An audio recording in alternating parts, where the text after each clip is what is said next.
Bom, a palavra de Deus nos diz bem assim, versículo 12. E o anjo da igreja que está em Pérgamo escreve: Isto diz aquele que tem a espada aguda de 2 fios, ou de 2 gumes. Conheço as tuas obras e onde habitas, que é onde está o trono de Satanás. E retens o meu nome e não negaste a minha fé. Ainda nos dias de Antipas, minha fiel testemunha, o qual foi morto entre vós, onde Satanás habita.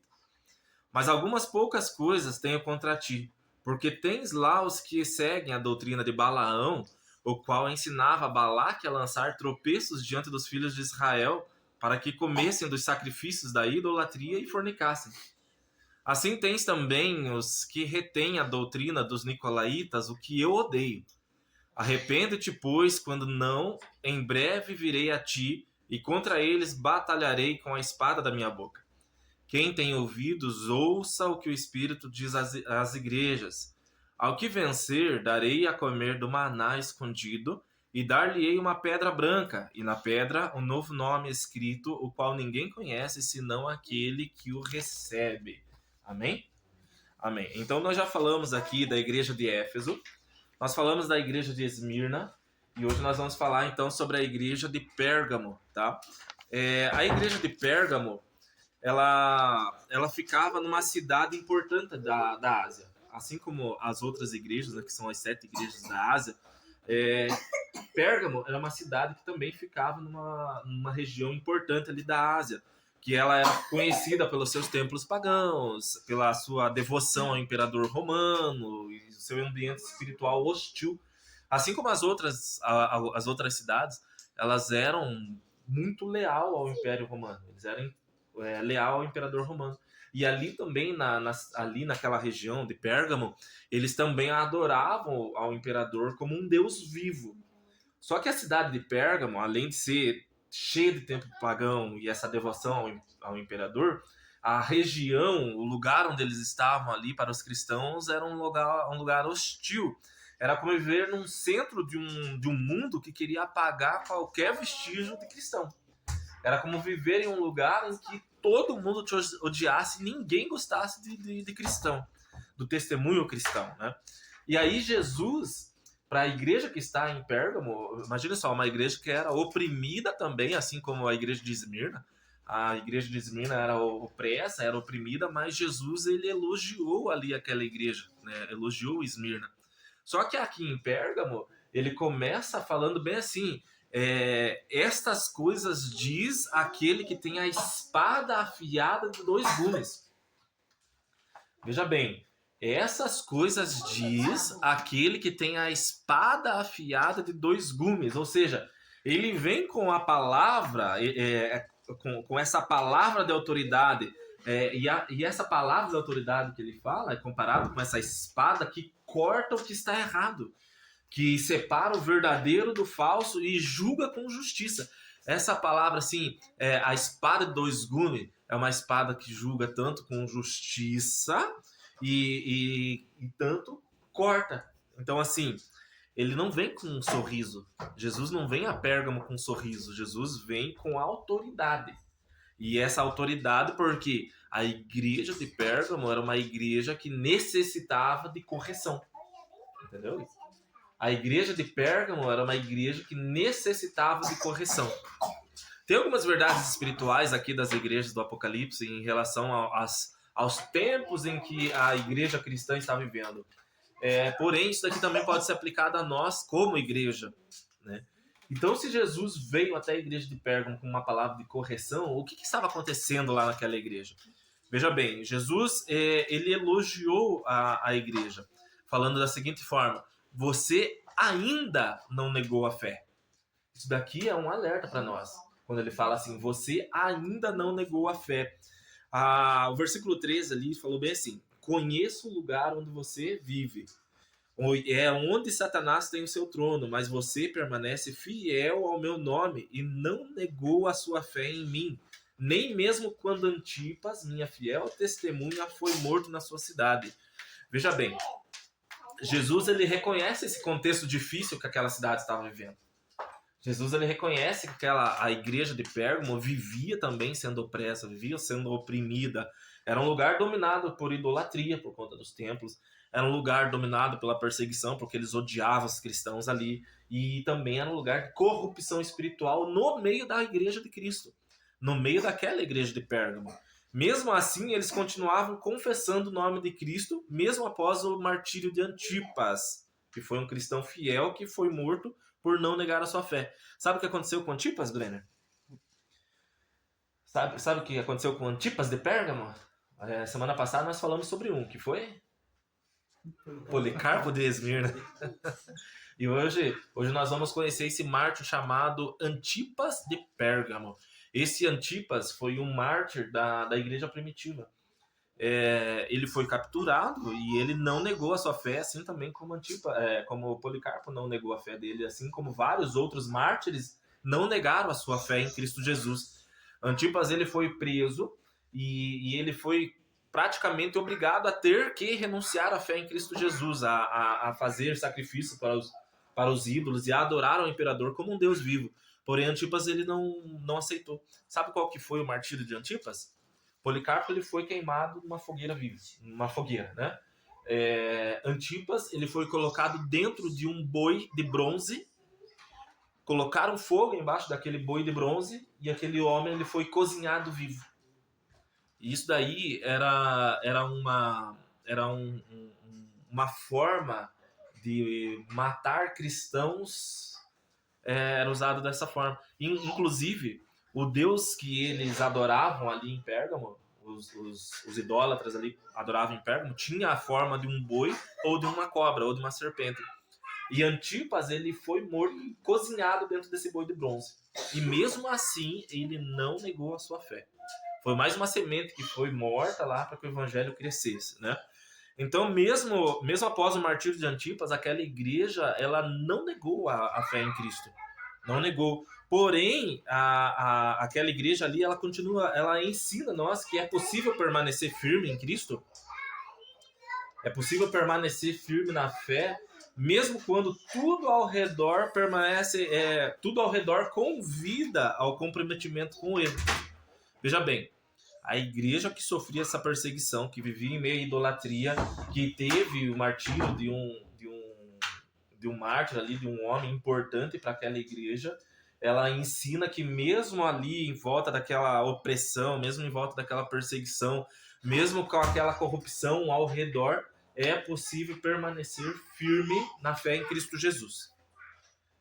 Então, assim, qual que era então o erro que essa cidade ela vivia?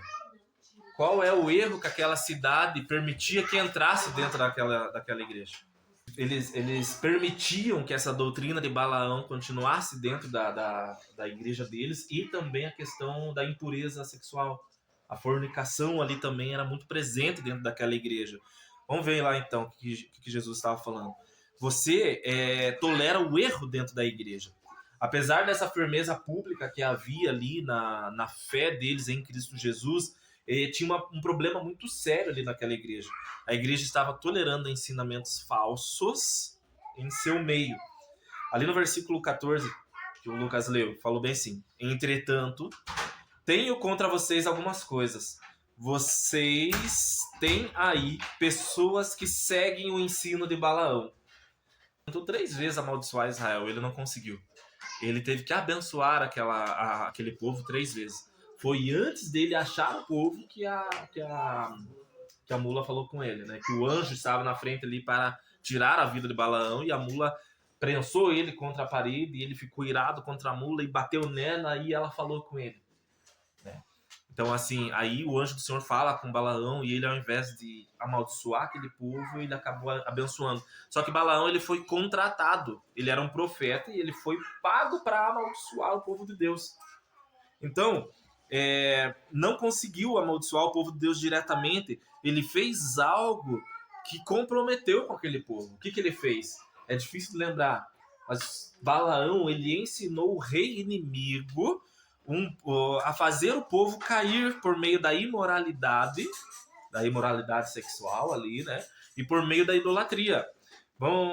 Quem pode abrir Números para mim? Números capítulo 22.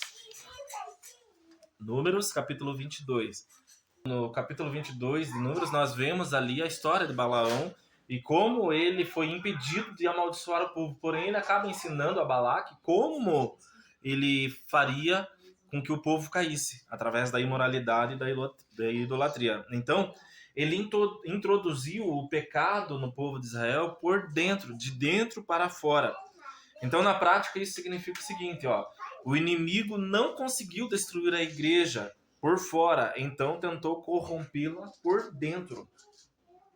Então, assim, muitas vezes o inimigo não consegue nos atingir pelas coisas que estão por fora, mas por dentro, de dentro para fora, ele acaba consumindo as nossas vidas. Jesus ele também menciona ali em Apocalipse, capítulo 2, versículo 15, e os outros que seguem a doutrina dos nicolaítas. E quem eram esses nicolaítas que Jesus fala muito aqui no livro do Apocalipse, principalmente nas cartas? Os nicolaítas, eles eram um grupo dentro da igreja primitiva que pregava uma falsa liberdade. Qual era essa falsa liberdade? Dizendo que os cristãos eles podiam viver da forma que eles queriam. Eles podiam viver da forma que eles quisessem, mesmo se envolvendo com práticas que eram ilícitas. Falavam bem assim, Deus é amor. Então, você pode pecar quantas vezes você quiser. Deus é amor. Deus não julga. Deus é amor. Eles usavam essa graça como desculpa para viver no pecado. E a igreja de Pérgamo, ela estava, infelizmente, dessa forma. Elas viviam esse Deus é amor, mas continuavam pecando, usando essa graça de Deus contra eles mesmos. Então a igreja de Pérgamo, ao não confrontar essas ideias, estava se tornando cúmplice daquilo. A igreja, então, ela estava se tornando cúmplice dos pecados que eles estavam cometendo, que todas as pessoas ali em volta, que estavam se corrompendo através da idolatria e das práticas ilícitas, a igreja estava ali junto. E qual que é o confronto hoje para nós? Uma fé firme, sem tolerância silenciosa. Nós não podemos tolerar algo silenciosamente. Essa carta ela vai servir como um espelho para nós. Porque, assim, era só lá no tempo da igreja de Pérgamo que vivia essa idolatria e essa libertinagem? Era só lá ou hoje também tem isso? Será que a igreja não está calada diante de tanta heresia, de tantas coisas erradas? Então, assim, essa carta ela serve como um espelho para nós. Muitas igrejas hoje ainda confessam Jesus publicamente, não tem problema nenhum em falar que Jesus é o Salvador, que Jesus é Deus, que Deus ele é amor, que Deus é tantas outras coisas, porém silenciosamente toleram ensinos e práticas que vão totalmente contra a palavra. Quais ensinos e práticas que são totalmente contra a palavra de Deus? Veja só, às vezes as igrejas deixam de pregar o evangelho real, o evangelho verdadeiro, com medo do quê, Brenner? De perder membro. Poxa, não, mas se eu pregar uma palavra dura, sei lá, num domingo de ceia, onde está cheio a igreja, e eu pregar, aquela pessoa não gostar daquilo que eu preguei, ela vai embora e acabou-se o meu sustento. As pessoas pregam, muitos líderes pregam para evitando o confronto do pecado com medo de perder membro. Quando se prega a graça, mas sem arrependimento, sabe aquela, não, Deus é amor, Deus ama a todos, venham como vocês estão. Só que nós sabemos que a palavra de Deus chama a todos realmente, mas que nós devemos abandonar nossas práticas de pecado, pedir perdão e ter uma mudança de vida. A graça, ela exige arrependimento também em nossas vidas. Não é um passe livre para nós fazermos qualquer coisa. Quando se mistura a fé com ideologia mundana. Eu já comentei com vocês que existe um movimento aqui, um movimento que está acontecendo aí ultimamente, que eles falam que nós precisamos atualizar a Bíblia, porque a Bíblia está desatualizada, porque a Bíblia precisa abraçar os grupos de ideologia e não sei o que, bababá. Irmãos, totalmente contra a palavra de Deus, totalmente contra os ensinamentos de Cristo. Quando se valoriza mais a aceitação cultural do que a santidade. Quando nós abraçamos tudo que a cultura faz e esquecemos da nossa santidade, nós estamos sendo errados também. Então nós temos que estar atentos a essa situação de que até onde a nossa fé está indo, até onde realmente nós não estamos sendo tolerantes com os pecados que estão acontecendo em volta. Então Jesus ele nos mostra que não basta ser fiel na aparência.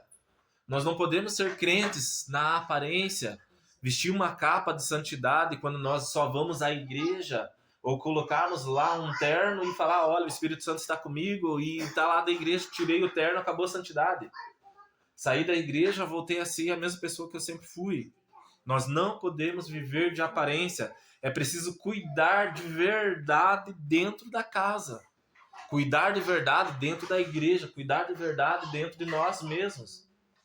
Porque às vezes nós mesmos nos enganamos, achando que nós somos uma coisa e na realidade nós somos outras. E qual que foi o chamado de Jesus àquela igreja? Arrependimento. O chamado de Cristo à igreja de Pérgamo foi arrependimento. Olha lá o versículo 16, o que diz? Portanto, arrependa-se. Arrependa-se, senão em breve virei e lutarei contra eles. O próprio Senhor irá lutar com eles. Contra quem? Contra os falsos cristãos. Contra aqueles que permitem, contra as igrejas que permitem as idolatrias, as abominações, toda essa perversidade dentro da própria igreja, as igrejas que são tolerantes com o pecado, sabe? Deus, ele ama o pecador, mas ele abomina o pecado. Tem diferença. Pecador eu sou, pecador o Brenner é, pecador o Gui é, pecador todos nós somos. Porém, Deus abomina o pecado que há em nós. E se nós somos tolerantes com a nossa maneira pecaminosa de ser, nós estamos errados. Jesus vai vir e vai batalhar contra nós. Jesus está dizendo bem assim, olha, se vocês não corrigirem esse erro, eu mesmo virei lidar com isso. Só que lembre, nós estamos falando lá de Pérgamo. Se eles não corrigissem a doutrina de Balaão, se eles não corrigissem a doutrina... Tá todo mundo, os únicos que estão quietos são os nós, porque eles estão bala mesmo. Se aquela igreja não corrigisse aquela doutrina falsa de Balaão e não corrigissem todos esses pecados que eles mesmos permitiam acontecer dentro da igreja, o próprio Jesus iria batalhar contra aquela igreja. Então, ele não ignora a contaminação espiritual. Ele ama a sua igreja e vai protegê-la da corrupção interna. Por isso que tem muitas coisas que acontecem, sem citar exemplos, dentro de igrejas, para não citar nomes, dentro de igrejas, que muitas pessoas vêm e falam, mas isso, você está sendo tolerante, você está sendo, como é que falaram um dia para mim? Você está acomodado. Eu falei, meu filho, nós, como meros membros de qualquer igreja que está fazendo algo errado, nós não conseguimos mudar a mentalidade de uma liderança. Se a liderança está trabalhando de forma errada, se a liderança está pecando, o próprio Jesus vai tirar ela de lá. Então, o que nós devemos fazer? Orar para que seja feito aquilo que o próprio Jesus falou que ia fazer. Tirar o pecado do meio do povo, né? Tirar esse erro. Porque Jesus, ele ama a igreja dele. Jesus vai proteger a igreja dele da corrupção interna.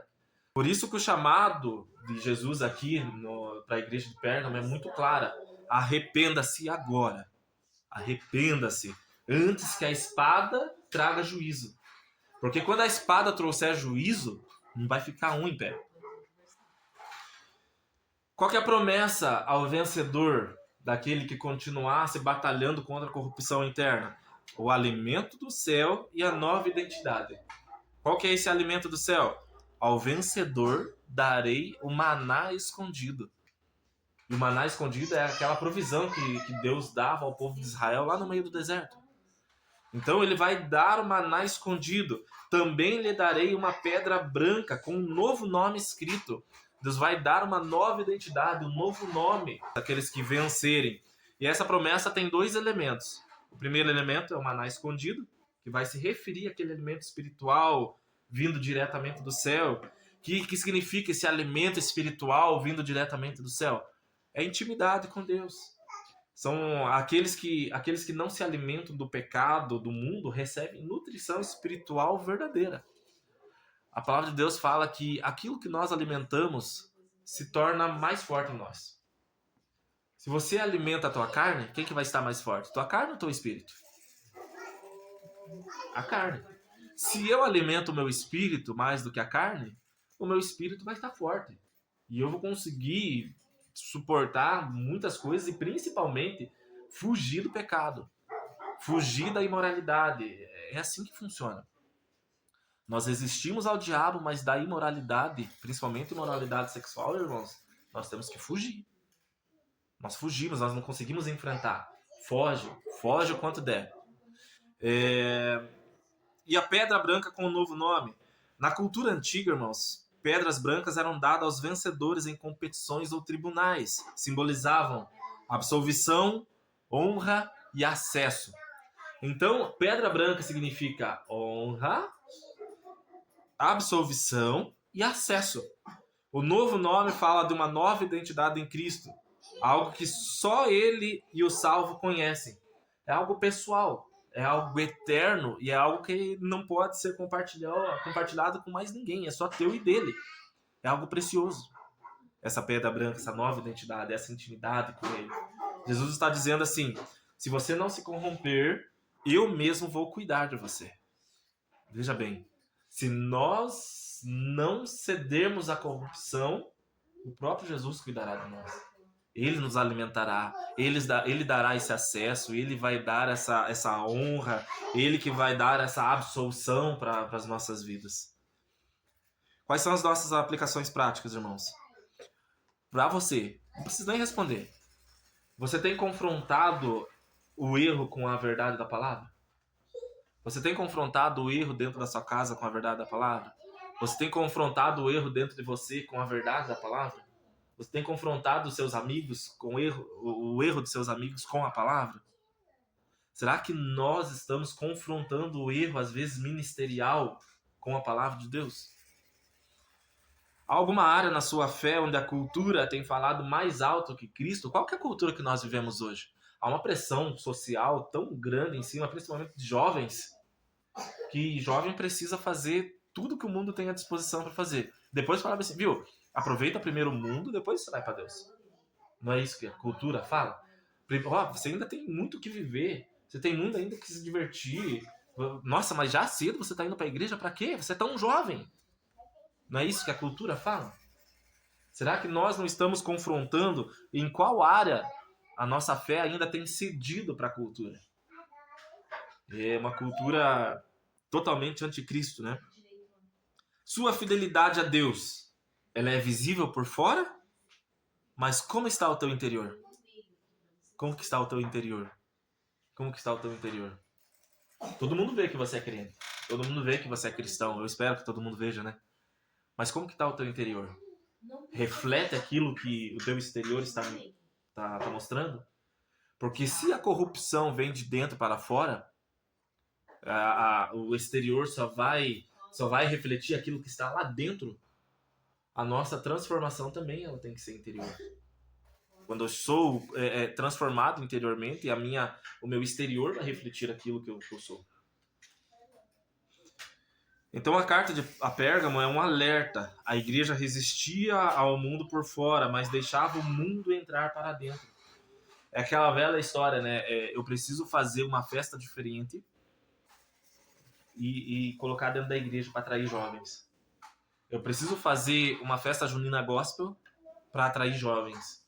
Eu preciso fazer um carnaval gospel para atrair jovens. Muita coisa que a igreja ultimamente tem feito para atrair jovens, puxando lá do mundo para cá. Eu falo uma coisa. Se o Espírito Santo de Deus não confrontar, se o Espírito Santo de Deus não convencer o jovem do pecado, não convencer o homem, não convencer a mulher do pecado, não é uma festa junina gospel que vai convencer o jovem do pecado. Não é um carnaval gospel que vai convencer o jovem do pecado. Entendem que parece que nós estamos deixando que as coisas do mundo entrem na igreja. Claro que não é se tornar uma pessoa totalmente, extremamente religiosa, mas é nós estarmos atentos às ciladas que o próprio inimigo coloca e nós, às vezes, comemos com farinha, né? Jesus está chamando a nós, principalmente nós, à vigilância. A fé verdadeira não é só resistir ao mal exterior, é purificar o coração. A fé verdadeira não é apenas resistir ao mal exterior, mas purificar o nosso coração. Nós não podemos negociar o evangelho para agradar o mundo. Nós não podemos permitir que falsas doutrinas convivam ao lado da verdade. Quando eu pego a verdade do evangelho, quando eu pego a verdade da palavra e manipulo ela para agradar o mundo, para agradar corações, eu já estou errado. E eu já vou sofrer as consequências dos atos, principalmente de manipulação da palavra. Porque daí cai lá naquilo que Apocalipse, o último capítulo do Apocalipse fala, ai daquele que retirar uma só palavra ou adicionar algo a essa profecia. Eu caio nisso. Cristo ele vai vir. A espada dele corta para salvar os que se arrependem e confronta aqueles que insistem em se corromper. A espada dele vai salvar os que se arrependem e vai confrontar aqueles que insistem em se corromper. Então, irmãos, hoje, se você está vivendo um momento de distração, se você está vivendo um momento em que parece que você está se afastando de pouco em pouco dos caminhos do Senhor por conta de permitir que o erro, permitir que o pecado entre em sua vida, essa é uma noite de nós pedirmos perdão. É uma noite de nós abrirmos o nosso coração e ser trabalhados por ele. Amém?